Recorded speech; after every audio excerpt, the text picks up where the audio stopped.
What's up guys, welcome to the first episode of the daily crypto and forex analysis series that will be posted here on the Smith's Trading channel. Exciting times ahead. I'm really looking forward to delving into some analysis and trades that I'm taking on a daily basis with you guys.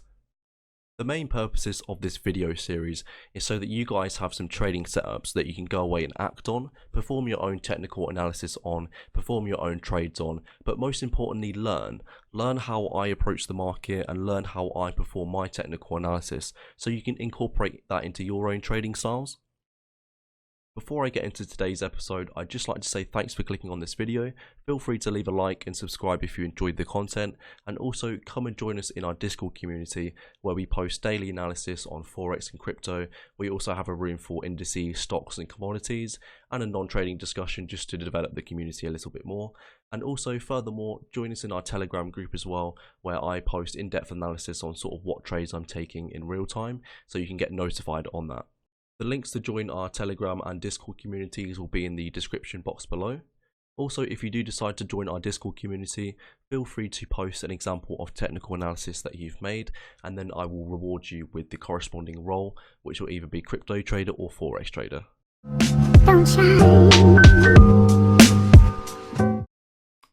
I've just further scaled into my long position on gold here. I have a small position in the previous all-time high box at around 1560. I've further scaled into that position around the market price at 1570.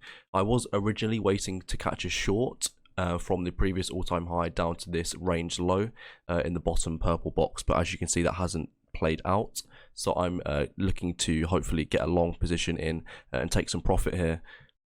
If I draw my fib retracement, we can see sort of what target I'm aiming for on this move, as gold does look quite strong at the moment.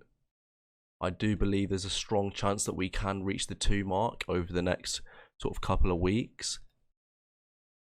If I rescale my chart, you can see 2 is at 1642, which is quite a big increase.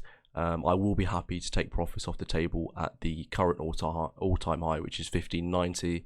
However, I will be holding on to this position for the next few weeks to try and maximize those profits.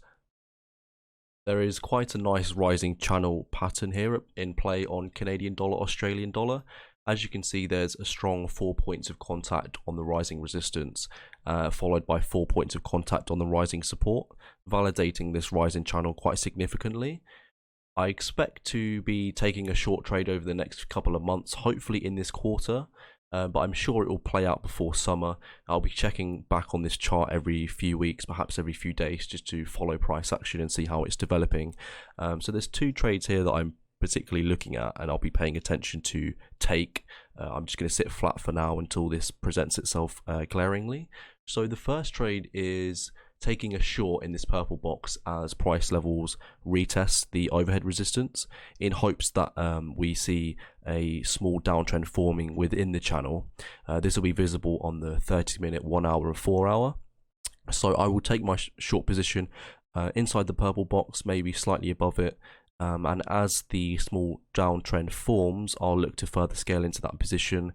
I'll take some profits off the table at the rising support. However, I will kind of sit and wait and watch to see if price action wants to drop through this level, and then further scale into my short, because as you can see, the most profitable position to take on here would be a short through this rising support here, as that could present quite a significant drop and leave us with quite a lot of profit. So as I said, let's recap. Going to take a short position as we test the rising resistance, further scale into that as the downtrend forms on the shorter time frames, maybe take some profits off the table when we hit that support zone, but ideally actually further scale into a short to catch an even further drop with a large position. If we do decide to break above and breach above the rising resistance, which is a possibility, I have a close stop loss just above the rising resistance to hop out of the market just in case, you know, things get crazy. The resistance zone that I'll be looking to, if that does happen, will be the 1.272 around 1.1800.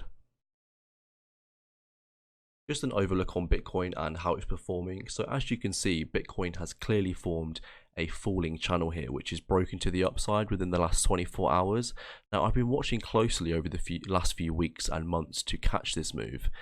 There's been a triple bottom that's formed around 6,400, which is highlighted with my blue circles here.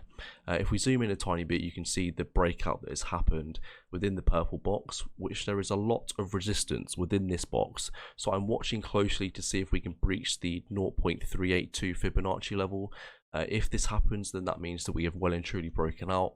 I expect some sort of retest, so I'm not anticipating a large pump just yet. Perhaps in about a week's time, once the market's had time to sort of consolidate around this breakout point.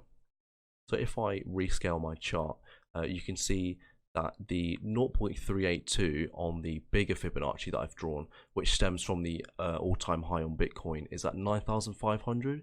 So this is my key resistance point that I'm looking to for Bitcoin to achieve, basically, if we do see a break to the upside continuation. So 9,500 will need to be breached in order to sustain any kind of reversal, and that reversal, as I said, will stem from this triple bottom here. So exciting times for Bitcoin. We could have a reversal on the cards here, which I've been watching closely to see this happen. So if we have a look at max momentum, the indicator at the bottom of the screen, we can see there was quite a bit of suppression as max momentum has got smaller and it's been lingering around the median line at 0. So these orange dots here are actually buy signals, which I've been waiting as well to kind of see in conjunction with the breakout. So I noticed these buy signals once the triple bottom was forming, and it really got my interest. And now that we've seen them happen again in conjunction with the breakout, this leads me to believe that we could see a pump within the next week that does take us to that key resistance level at 9,500. Lastly, we have this piece of technical analysis I created on Australian dollar, US dollar yesterday. As you can see, there's a nice concurrent uptrend with two scenarios that I've pointed out with arrows, a clear bounce or breach to the downside through the rising support. If we look at my technical analysis now, not even 24 hours later, there has been a clear breach to the downside that has brought price action down to the 0.382 Fibonacci level. Now, I managed to enter on the breakdown, so I've banked myself quite a significant trade here. This is a testament to the fact that trading rising support can be very profitable. Consolidation has clearly begun now at the Fibonacci level, so I'm unsure as to whether price action will create a lower low here or begin to see some relief and go to the upside. However, I have sold all of my position here, so I'm just going to be watching how price action develops now.